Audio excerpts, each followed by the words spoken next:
Hey, what's going on, guys, and welcome to my second reaction. So today we're going to react some top 10.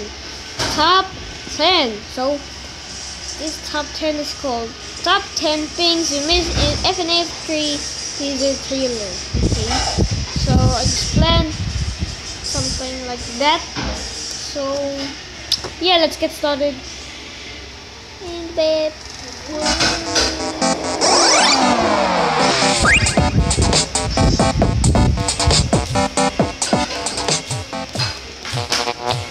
With the release of Five Nights at Freddy's 3 drawing in, Scott persists in his ability to keep our taste buds tingling with more incredible and fascinating teasers. With the drop of the most recent Five Nights at Freddy's 3 trailer, we were introduced to a new animatronic, and also various environments bearing similarities to establishments we already know, which in turn has led to much speculation. We as a community must regard all current available information at our grasps, and continue to piece together the exceptionally large puzzle that is the Five Nights at Freddy's franchise. Today, we will be covering the top 10 theories on the new animatronic and environment introduced in Five Nights at Freddy's 3. Please ensure you like this video if you do enjoy, and also subscribe for more upcoming content coming real soon. Don't forget to also comment any of your thoughts below. Theory 10. What is the animatronic? The most obvious question many have begun to ponder over is what the animatronic exactly is. Judging by its appearance, it appears to share continuous traits with some of the other animatronics we know from Five Nights at Freddy's 1 and 2.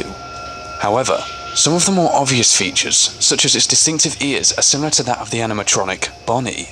Could this mean that specific animatronics persist primarily in its build over others? Theory 9. Where is Foxy? Foxy has become a mascot known for his malicious and swift abilities. However, in no portion of the teaser do we actually see Foxy. There does, however, exist images which feature Foxy, but in a different form altogether.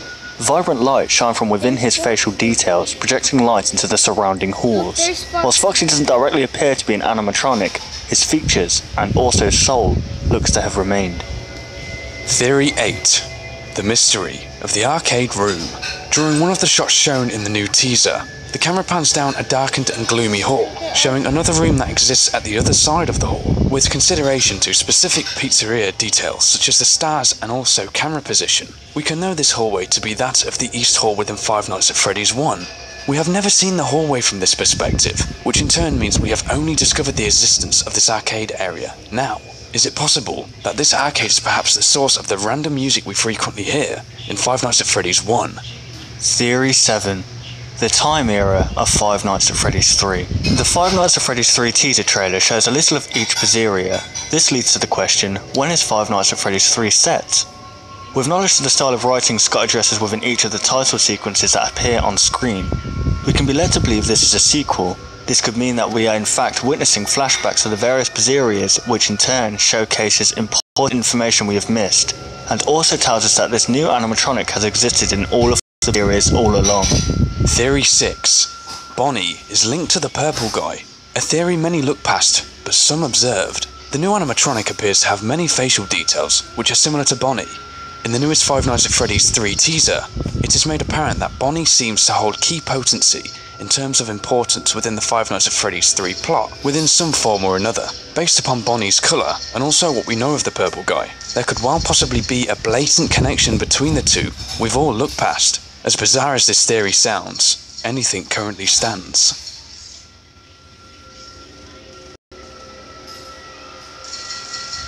Theory 5. Who is he? A remark emphasised within the newest teaser. The definition of he is follows. He, used to refer to a man, boy or male animal previously mentioned or easily identified. From this, we can gather that Scott is referring to an individual person or animatronic. To further the exploration of this statement, we must first which of the key antagonists remain. With knowledge to this new animatronic being the protagonist, can we assume he refers to him, or a deeper force we are seeing in a different form? Theory 4. What can we use? This statement appended to an image posted on scottgames.com showing a box of animatronics. In an in-depth analytical video, I covered over the concepts that this phrase was constructed in such a way that it represents a conversational style. Based on Five Nights at Freddy's 3's plot, we can confirm this was in fact the case. we can also now prove the concept that this was quite possibly there to represent the spoken dialogue before the build of this new and fascinating animatronic commenced. Theory 3. This new animatronic is golden. A high-quality image was released that showcased the new animatronic in the foreground amidst a gradient-based background followed by a clear 3. When looking at the material that coats this new animatronic, we can see clear reflections and refractions occurring amidst its components. If we had to recognise this to be a definite golden material, we as a community have bared witness to a brand new golden animatronic. Theory 2.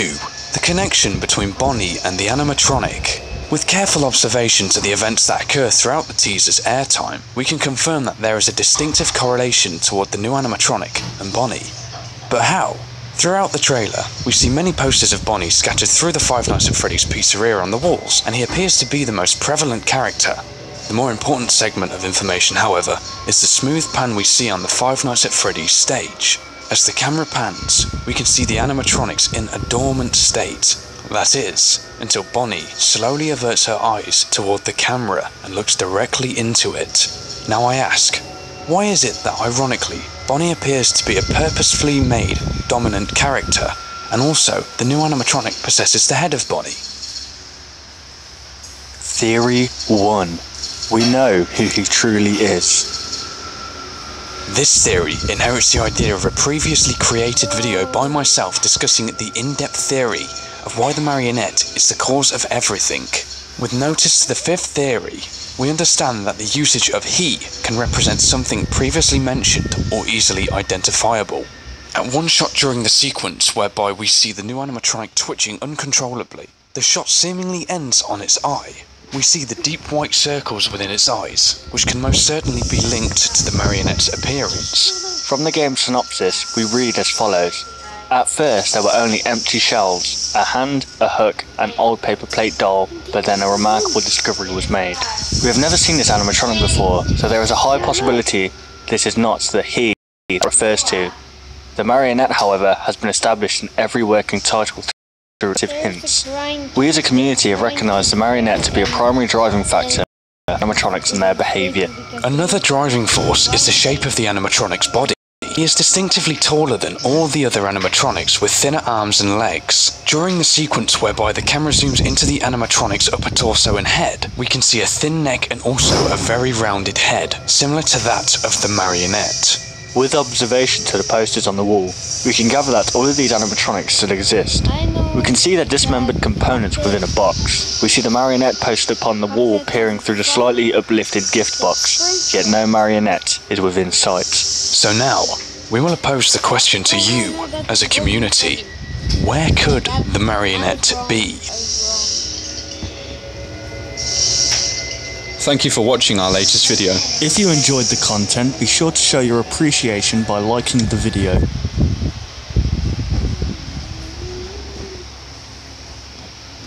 Wow. I don't know what he's saying at all.